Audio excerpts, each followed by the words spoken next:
আপনি সবশেষ কবে স্বপ্ন দেখেছেন? সেই স্বপ্নের কথা কি আদৌ মনে আছে? থাকলেও সেটা ঠিক কতটুকু? ঘুমের মধ্যে আমরা তো হরহামেশাই স্বপ্ন দেখি। তার কিছু হয়তো আমাদের মনে থাকে, আবার বেশিরভাগই বিস্মৃতির অতলে হারিয়ে যায়। তবে কিছু কিছু স্বপ্ন আমাদের মনের গভীরে দাগ ফেলে যায়, যা একেবারে সত্য বলেই মনে হয়। ঘুম ভাঙার পরেও যার রেশ থেকে যায় বহু সময়, এমনকি হয়তো অনেক দিন মনের মধ্যে ঘুরে ফিরে আসে সেই স্বপ্নের কথা। কিন্তু কেন এমন হয়? এই প্রতিবেদনে স্বপ্ন নিয়ে অবাক করা কিছু তথ্য জানাবো।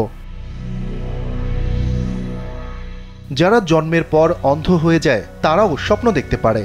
মূলত দৃষ্টিশক্তি থাকার সময়ে যেসব চিত্র মানুষের চোখে ধরা পড়ে তাই স্বপ্নে ঘুরে ফিরে আসতে থাকে। আর যারা জন্মান্ধ তারাও কিন্তু স্বপ্ন দেখে, তবে তা আমাদের দেখা স্বপ্নের মতো একদমই নয়।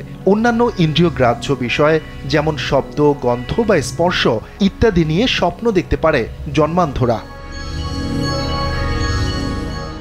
মোট 12% মানুষ পুরোপুরি সাদা কালো স্বপ্ন দেখে থাকে, আর বাকি 88% ভাগ্যবান মানুষের স্বপ্ন রঙিন হয়ে থাকে।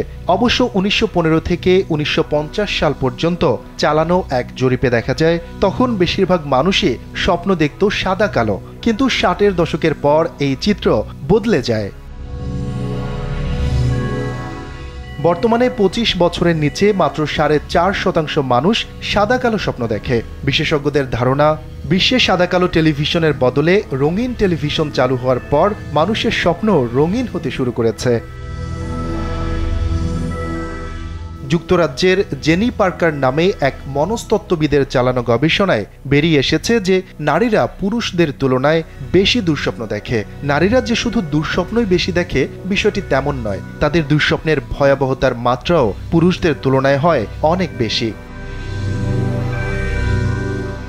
মানুষ স্বপ্নের ঠিক কত অংশ মনে রাখতে পারে? এর উত্তর এক একজনের কাছে ঠিক এক এক রকম। ঘুম ভাঙার 5 মিনিটের মধ্যেই সাধারণ মানুষ স্বপ্নের কথা ভুলে যায়, আর 10 মিনিটের মধ্যেই 90% মানুষ স্বপ্নের কথা আর মনেই রাখতে পারে না। তবে আপনি যদি স্বপ্ন বা দুঃস্বপ্নের মধ্যে ঘুম থেকে উঠে যান, তবে তা আপনার স্মৃতিতে থাকার সম্ভাবনা কিছুটা বাড়িয়ে তোলে। সৃষ্টি জগতে শুধু যে মানুষই একমাত্র স্বপ্ন দেখে বিষয়টি তেমন নয়। সম্প্রতি বিভিন্ন প্রাণীর ওপর চালানো পরীক্ষায় বেরিয়ে এসেছে যে পশু পাখিরাও স্বপ্ন দেখে। পশু পাখি যখন স্বপ্ন দেখে তখন ঘুমের মধ্যেই এগুলোর শারীরিক পরিবর্তন লক্ষ্য করা যায়। শফিকুল ইসলাম শান্ত, কালবেলা ডেস্ক।